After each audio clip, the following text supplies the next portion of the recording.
Yo Squad, and welcome to our first ever episode of Fire Pit Fridays, the podcast.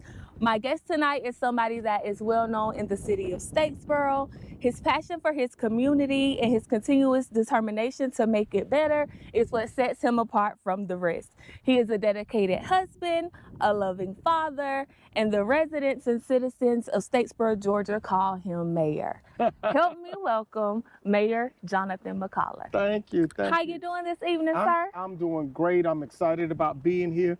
And it's nothing like being in this beautiful environment Yes, sir. with good people and having great conversations. So I'm love excited it. about it. I love it. So we're going to cover all the bases today. Please We're do. going to go from the beginning to the end. It's about to be beautiful. It is. So say, take us to the beginning. How'd you grow up? Where'd you grow up? Well, I'm born and raised right here in Statesboro, Georgia. As a matter of fact, my family has been in Bullock County since 1820. Born and raised in the city of Statesboro, raised by my great-grandmother, my mother, and my grandmother. So I had three very strong and independent women I love that. in my household growing up. And, was very active in the community from a young age. Loretta Williams, she took me and several other children within the community up under her wing through an organization called SMACADAC, and then in high school. What was SMACADAC? Tell us about it. SMACADAC was the statewide minority advocacy group against alcohol and drug prevention. Okay. And I'm 51 years old, and I still remember that. So what you teach your child as a kid, they'll remember it their whole life. And that organization was really in response to, at that time, the crack epidemic that was sweeping our country at the time. And I think a lot of times people forget about small towns. And the effect that epidemic had on those communities. Right. Yes, absolutely. And so after high school, I left and went to Albany State. Okay, how was that? It was absolutely amazing. To go to Albany State, it meant a lot for me to be able to see other students like myself and professors and staff and all of that working in such an environment of excellence. So I was really, really inspired by that as well. But I would tell you, a key part of that spurring was while I was in high school. Coach Lee Hill and Miss Brown, they introduced me to a whole reading series while I was in school. And so a part of that reading series, I ran into two people, Dr. Martin Luther King and W.E.B. Du Bois. And Dr. King, I think everybody knows how inspirational he is. Right. But I think what folks really don't understand about Dr. King is that he was a prolific writer. Right.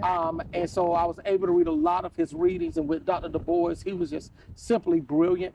And he wrote this book that I probably read 2 or 3 times called The Souls of Black Folk. And there's a chapter in that book that's very specific to Southwest Georgia. Yes, sir.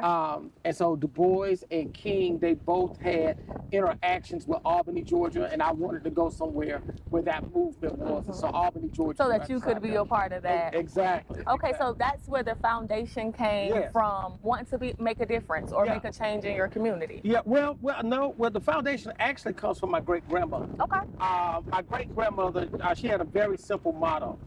She said, if you want to make it far in life, help somebody. And so I grew up watching her help neighbors and family members and friends. And so there was countless number of folks that came into our household and stayed with us, whether they were sick in between homes or maybe one of my cousins had gotten pregnant and they needed somewhere to stay until they had the baby. And so she was always there for folks. And so I took that tenet and moved into the community and was able to work with different organizations and churches just to give back. And I took that from Statesboro to Albany, Georgia, and volunteered and helped with multiple different programs and initiatives in that community before coming back to Statesboro to finish my degree at Georgia Southern. Gotcha. And what was your degree in here at Georgia Southern? My degree is in history with an emphasis in American history. My minor is in Africana Studies. My mentor, Dr. Saba Jallo, introduced me to that field. And then I went and got a master's degree in public administration from the Jack Everett School of Public Administration at Georgia Southern. When was the moment that you knew you wanted to run for mayor? I'm going to tell you, well, let me precurse that question with a statement. I'll precurse it by saying this. I had no desire to get involved with politics. You know, and I was just like everybody else. I didn't believe the system worked. I didn't believe folks that were in elected office cared about the everyday people. But I'm going to tell you what changed my mind. And it was my work running the alternative school here in Bullitt County. I was there. I know. and it was, and you know, a lot of kids came in and they were facing issues that was beyond their control. Right. And so I wanted to do something to alleviate that. And so the first time I ran for office was in 2008. And the only successful thing I get to say about that race is that I was on the same ballot as Barack Obama. Oh, wow. That's it. You know, that's the only thing I get to say because I lost that, but I learned so much. And in that process, I learned that it's the politicians, the elected officials that get to decide where resources go. That's right. And so with that being said, that's when the People Over Politics movement began. And that ultimately ended up me running for mayor in 2013. It was a race that I lost in 2013, but we felt so confident after that particular race that we came back again in 2017, and we was able to be successful. And after that, you know, everything else is written in the history books about the work that we've done and accomplishments that we've made. Because you came so far. Yes, I'm proud of you. Thank you. In 5 years, where do you see yourself? Do you see yourself still the mayor of Statesboro, not living in Statesboro? 5 years. Well, right now, I think the biggest thing that's on our table is we're running for re-election this year. You're gonna get re-election. Yeah, well, I hope and you're gonna get the next 5. So where we gonna be in the next 5? And then, but I am 80 to 85% sure that this will be my last run. How so? Why? Well, because it's taken a lot of time away from family. I don't think folks really understand the amount of work that goes into this because as mayor, you're not off. Ever. Right. You may get some PTO from your job, but you don't get no PTO from the city. You work every day. Yeah, exactly. And so with that being said, my youngest daughter, she's beginning to transition to not grad school, but undergraduate school at Georgia State University. Right. My youngest son is in 10th grade, and so he plays basketball, so we definitely want to be able to be a part of some of that. After that, if there's any other aspirations that may come down the pipeline, I'll look at that then. But as of right now, and in that time frame, I really want to be able to spend more time with my family. And then my mom's getting older as well.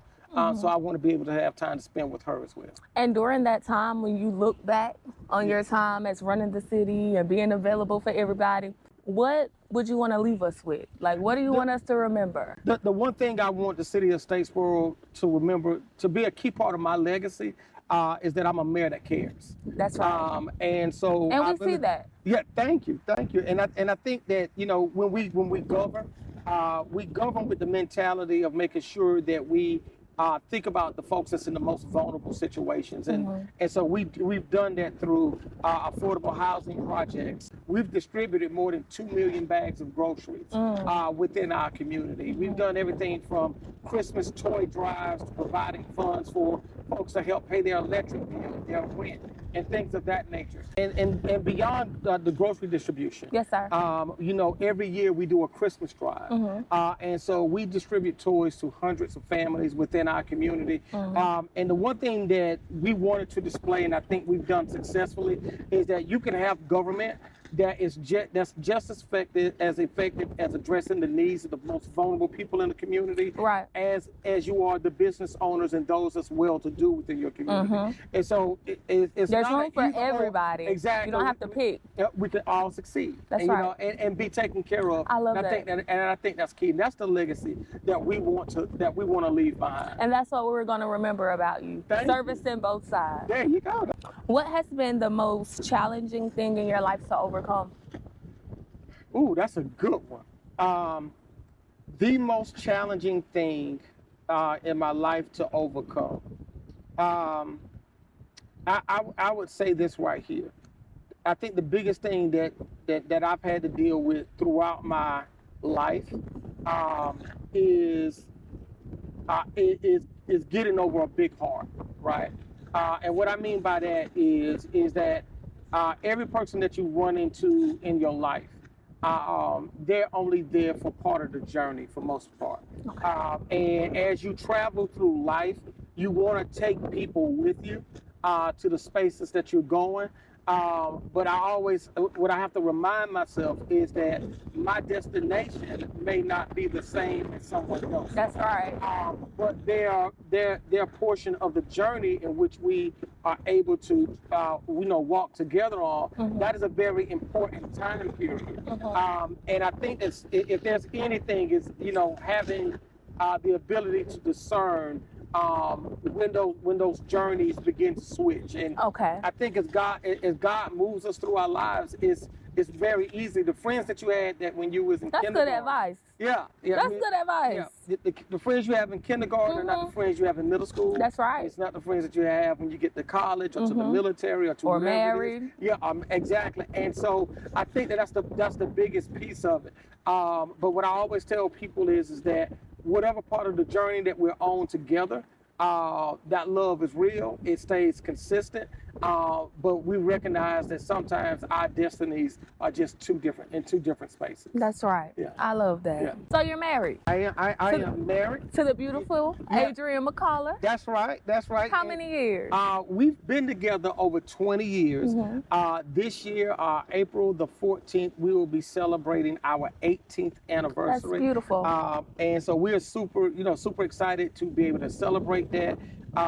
And it's amazing to have a partner in life that gets what your mission is, and is willing to go on that journey with you. And so I'm more than thankful to have that. And just to sacrifice time. Just having you here now. So that's amazing. Yeah, well, we're going on date night tonight, so she excited. Oh, so she happy. Yeah, she at home getting cute. So check out a comedy show down in Savannah. So I'm really excited about that. But on the family side, I can't ask for a better blessing. Children? 5 children.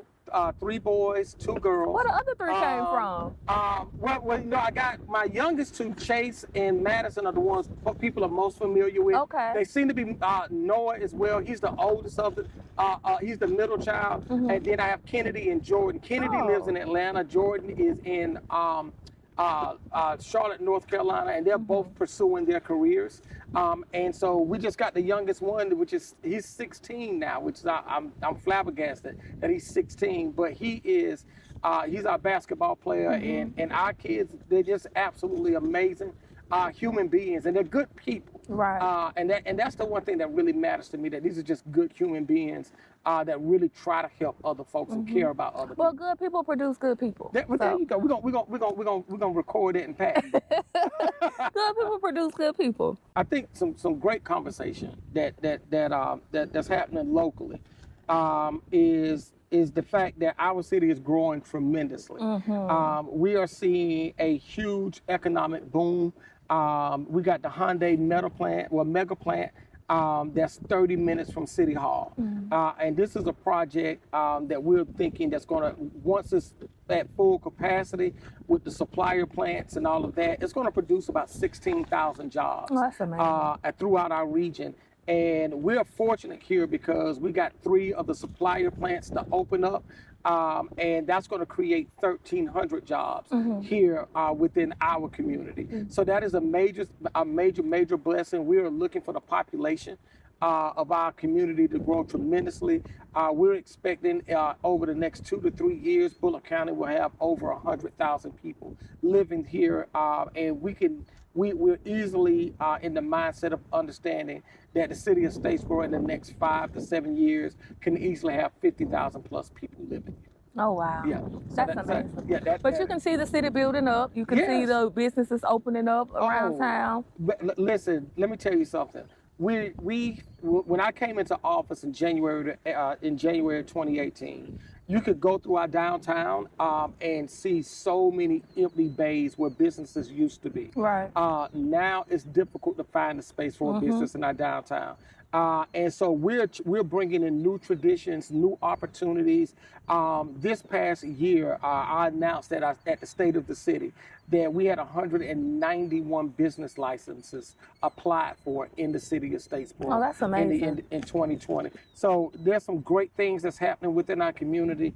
And one thing that we do want to invite everybody out to when I talk about new traditions, April the 10th, we start our spring concert series. This is going to be the third year. Okay. And so we do free live entertainment, great concerts that come from throughout the Southeast, and they perform downtown free of charge. And we ask everybody to come out. Is it one day?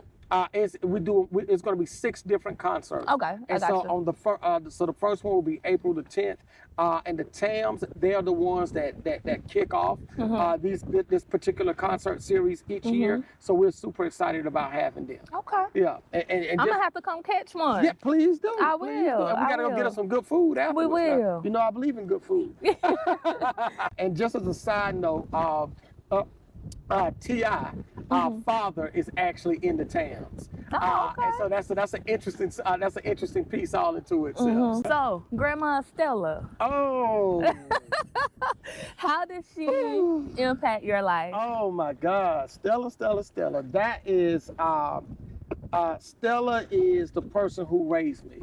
Just to kind of give you some backdrop, my mom was 14 years old when she had me, so she was a teenage mother. Right. And so when I came home from the hospital, Stella took me out of her hand. That was your mom's mom? No, Stella is my grandmother's mother. Okay. So Stella was actually my great-grandmother. And she retired from Georgia Southern University as a custodian to raise me.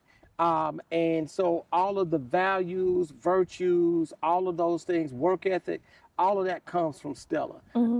And I watched her get up every day before the sunrise, go work in a garden, feed her chickens, take care of whatever animals we had at the time, and then come back and cook breakfast, lunch, and dinner for the entire family. She was just a tireless servant to her family, and to be raised by that, and to be able to get those values instilled in me at a very young age was everything. And when I say an individual that had a selfless love for family and friends, and nothing brought her more joy than to be able to do for the people that she cared about. And that's something with me, when we talk about hobbies and things of that nature, I get joy in working in our community. And bringing other people joy, helping people. Exactly. That's where I get my joy from.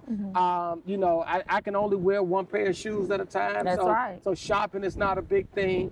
I love music. But the greatest joy that I get is seeing people that I love and care about, enjoy the things that I was able to help them with. And I get that from Stella. So yeah, Stella was truly an angel. Grandma Stella paved the way. Yes, she did. Yes, I she love did. that. Yes, she did. She laid that foundation. Yeah, absolutely. Beautiful woman, beautiful, spirited person altogether.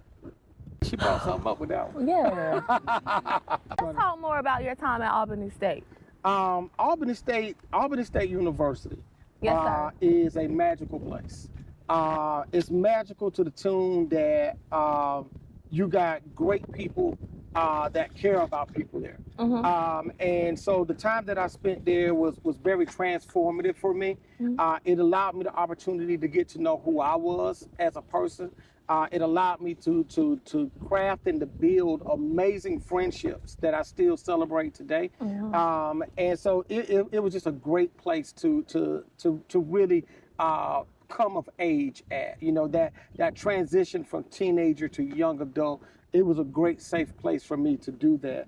But I think one of the greatest memories, the most impactful memory that I have from Albany State University, beyond all of the friendships and all of the experiences, it comes from a friend of mine named Darren.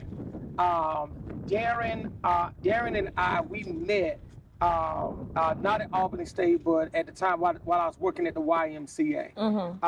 And so Darren, big guy, 6'6", muscular dude, you know, no, but had the heart of a giant. And you know, had a baby, a little girl at the time.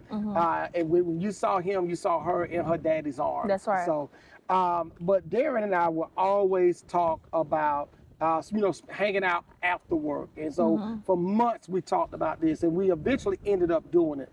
And so him, my friend T, who is from Albany, Georgia, we all went out to a Bernie Mac comedy show.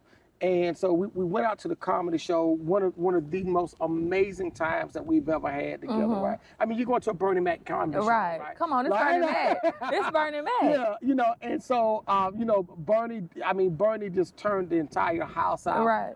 It was just absolutely amazing. And this was the first time the three of us had the opportunity to hang out. And so that night was so great that we immediately came up with the ingenious idea that we're going to hang out that Saturday. And so that Saturday morning, I had to get up and go open up the YMCA. And typically around noon, that's when Darren came in. Right. But on that particular day, when I was getting off, he had not made it in yet. And so I was like, well, you know, let me get back to the apartment. I'll give him a call. When I get there, 'cause, you know, that was way before cell phones and all of that kind of stuff. So I got back to the apartment, and so I called him, and his roommate answered the phone. You know, hey, what's up? How you doing? Right. You know, let me speak with Darren. And there was this long awkward pause, right? And in that awkward pause, the roommate broke the silence with a question that I'll never forget. And that question was, Jay, you don't know, do you? And I was like, you know, I'm thrown off, like, you know, what do I not know? And that's when he told me that Darren had complained about his chest hurting. Oh, wow. And he laid across his bed that morning and passed away. Oh, wow. And so suffice it to say, we were shook. You know, you're at a young age, you're trying to process this mentally and emotionally. And so And you just went out, had a good time. Now you're losing somebody you love. Just like that. Yep. And so we get the funeral arrangements. Right. And we go to the funeral. And it's one of the, you know, it's a funeral, so, you know, family members brokenhearted. All of this is totally unexpected. But the pastor, the pastor preached about something that I'll never forget. And what he talked about was the Greek god Kairos. And Kairos is the god of opportunity. And what Kairos, Kairos has a bald head like myself. He may be a little better looking, but his ponytail is not in the back of his head. His ponytail is in the front. And in order to catch Kairos, you have to catch him when he's coming onto the scene. Because if you try to catch him as he leaves, your hand slips off the back of his head. And what the minister talked about in that was that Darren had led his life. He has done what God has called him to do. The question that he asked was, what kind of lives are we going to lead?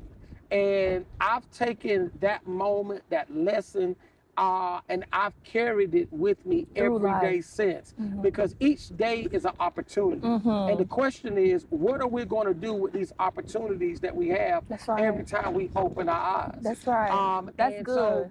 And so that is one of the biggest lessons that I learned from Albany, Georgia, is take advantage of the opportunities when they present themselves to you. Because once they present themselves, we never know when we'll have another opportunity to take advantage of that opportunity again.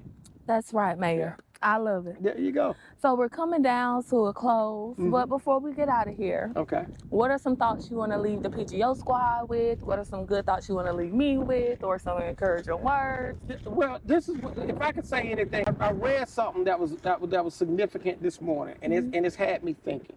I always like to consider myself a goal-oriented person. I like to set goals. I am a list checker. Every evening, I write a list of things that I need to take care of the next day. And it brings me great pleasure to be able to mark those things off my list as I get those things.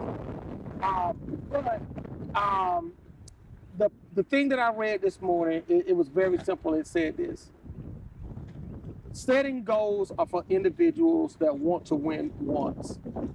Creating systems are for those who want to win often. And that's the thing that I'm really mulling over right now. What systems are we putting into place that will allow us continuous victory? That's right. And I think that, you know, as I dive deeper into that, I would like other folks to go with me on that journey and explore what systems are we putting into place with our families, with our finances, with our community, that's going to allow us to have continuous victories. That's right. As we travel towards our destination on this journey called life. And so, if there's anything that I want to leave with your viewers and those that's all in social media land, Talk to them about it is make sure you're putting into place systems that's going to allow you to have continuous victories, not just for yourself, but for those that you love. That's right. Yeah. I love that. Good deal. That was so good. All right, Mayor McCollar, we're coming to a close. I thank you for being here. But before we get out of here, we're going to go out here and we're going to try to catch us a little fish. We're going to do that. And that's how we're going to close it out, all right? That's what I've been waiting on. Thank you for being here. That's what I've been waiting on. Let's go catch this fish, okay? Yeah, you don't bring me beside all of this and don't let me get some of it. You go get some. You want a bass paw?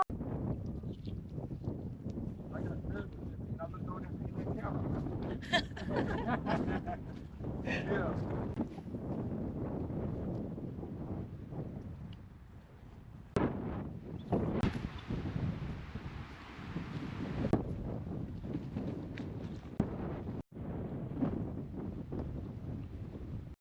There you go. PGO.